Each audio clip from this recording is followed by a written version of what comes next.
আজকে আমরা অত্যন্ত সুখের দিন বলেই আমরা মনে করছি, কারণ সিমনা বিধানসভা কেন্দ্রের মধ্যে আমাদের যারা সমতলবাসী, বিশেষ করে আমাদের বাঙালি ভাই এবং হিন্দুস্তানি ভাইয়েরা সর্বমোট ৬৬ পরিবার এবং ২৫১ ভোটার আজকে ত্রিপুরা মথাতে তারা যোগদান করেছে। এই যোগদান সভায় আমাদের মাঝে আছেন মাননীয় মন্ত্রী বিশ্বক্ষেত্র দেববর্মা এবং আমাদের ডিস্ট্রিক্ট প্রেসিডেন্ট টিএফের অরুণ মজুমদার, আমাদের টিডব্লিউএফের জেনারেল সেক্রেটারি শিবাঞ্জলি দেববর্মা সহ আমাদের নির্বাচিত আমাদের ত্রিপুরা মথার মেম্বার সদস্য গ্রাম পঞ্চায়েতের রত্না বিশ্বাস সহ আমাদের ব্লক কমিটি এবং অন্যান্য নেতৃত্ব। কারণ আপনারা নিশ্চয়ই জানেন, ইদানিংকালে রাজ্যের ধর্মনগর থেকে সাপুন পর্যন্ত বিভিন্ন এলাকায় বিভিন্ন জেলাতে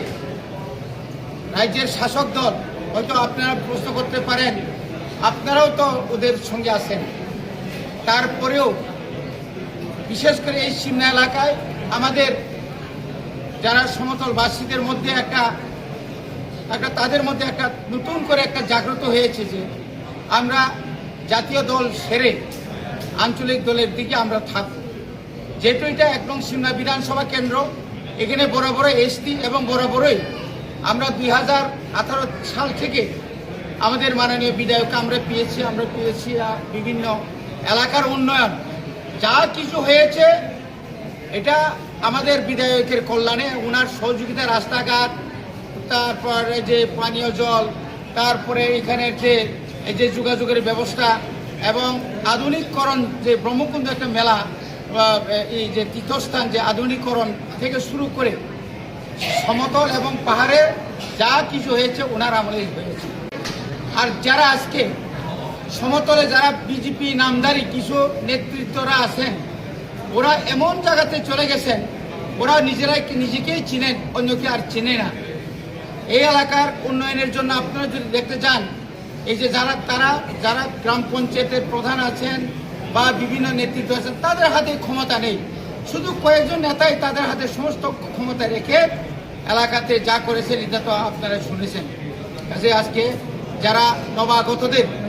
আমরা অত্যন্ত খুব আনন্দের সহিত এখানে জাতি উপজাতি